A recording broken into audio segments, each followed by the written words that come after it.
ಇವತ್ತಿನ ವರ್ಕೌಟ್ ಏನಂತ ಹೇಳಿದರೆ ಬೈಸೆಪ್ಸ್ ಮತ್ತು ಟ್ರೈಸೆಪ್ಸ್ ಫೋಕಸ್ ಮಾಡ್ತಿದ್ದೇನೆ. ಬೈಸೆಪ್ಸ್ಗೆ ಇಂಕ್ಲೈನ್ ಬೆಂಚ್ ಇಟ್ಟು ಡಂಬಲ್ ಕರ್ಲ್ಸ್, ಅದಕ್ಕಿಂತ ಮುಂಚೆ ಒಂದು ವರ್ಕೌಟ್ ಮಾಡಿದೆ ಸ್ಟ್ರೈಟ್ ಬಾರಲ್ಲಿ ಬೈಸೆಪ್ಸ್ ಕರ್ಲ್. ಅದರ ನಂತರ ಮಾಡಿದೆ workout teacher curl.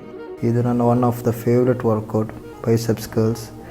Heavy weights ಹಾಕೋದಕ್ಕಿಂತ ಲೈಟ್ ವೆಯ್ಟಲ್ಲಿ ಕ್ಲಿಯರಾಗಿ ನಾವು ರೆಪ್ ಮಾಡಿದರೆ ತುಂಬ ಫೋಕಸ್ ಆಗಿ ವರ್ಕೌಟ್ ಮಾಡ್ಬೋದು.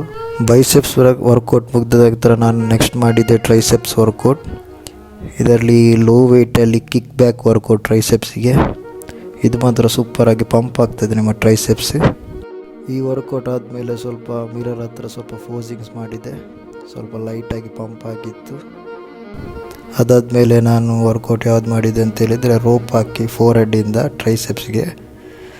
ಇದು ಮಾತ್ರ ಲೈಟ್ ವೆಯ್ಟಿಂದ ಸ್ಟಾರ್ಟ್ ಮಾಡಿದರೆ ಸೂಪರ್ ಆಗಿರ್ತದೆ. ಸೊ ನಾನು ಲೈಟ್ ವೆಯ್ಟಿಂದಲೇ ನಾನು ಆದಷ್ಟು ವರ್ಕೌಟ್ ಕ್ಲಿಯರಾಗಿ ವರ್ಕೌಟ್ ಮಾಡ್ತಾರೆ, ಮತ್ತು ವರ್ಕೌಟ್ ಮಾಡಲಿಕ್ಕೆ ಸಹ ಒಂದು ಒಳ್ಳೆ ಎನರ್ಜಿಸ್ ಇರ್ತದೆ. ಇದಾದಮೇಲೆ ನಾನು ಸಿಂಗಲ್ ಆರ್ಮ್ ಟ್ರೈಸೆಪ್ಸ್ ವರ್ಕೌಟ್ ಮಾಡಿದೆ. ಬಟ್ ವರ್ಕೌಟ್ ಮಾಡಬೇಕಾದ್ರೆ ಮೇಯ್ನಾಗಿ ಡೆಡಿಕೇಶನ್ ಬೇಕು. ಬಟ್ ನಾವೆಷ್ಟು ಕಾನ್ಸಂಟ್ರೇಷನಲ್ಲಿ ವರ್ಕೌಟ್ ಮಾಡ್ತೀವೋ ಅಷ್ಟು ಎಫೆಕ್ಟಿವ್ ಆಗಿ ನಾವು ರಿಸಲ್ಟನ್ನು ಕಾಣ್ಬೋದು. ಈ ವರ್ಕೌಟ್ ಆದಮೇಲೆ ಬ್ಯಾಕ್ ಟಿಪ್ಸ್ ಟ್ರೈ ಮಾಡಿದೆ. ಬ್ಯಾಕ್ ಟಿಪ್ಸ್ ಮಾತ್ರ ಮಾಡುವಾಗ ನಿಮ್ಮ ಟ್ರೈಸೆಪ್ಸ್ ಸೂಪರಾಗಿ ಪಂಪ್ ಆಯಿತು. ಅದರ ನಂತರ ಇದಾದಮೇಲೆ ನನ್ನ ರೂಮಿಗೆ ಬಂದು ನನ್ನ ಮೀಲ್ಸ್ ಎಲ್ಲ ರೆಡಿ ಮಾಡಿ ಊಟ ಮಾಡಿ ಮಲಗಬೇಕಾದ್ರೆ 12 ಆಯಿತು. ಸೊ ನೆಕ್ಸ್ಟ್ ವೀಡಿಯೋಗೆ ಸಿಗುವ. Until then take care, bye ಬಾಯ್.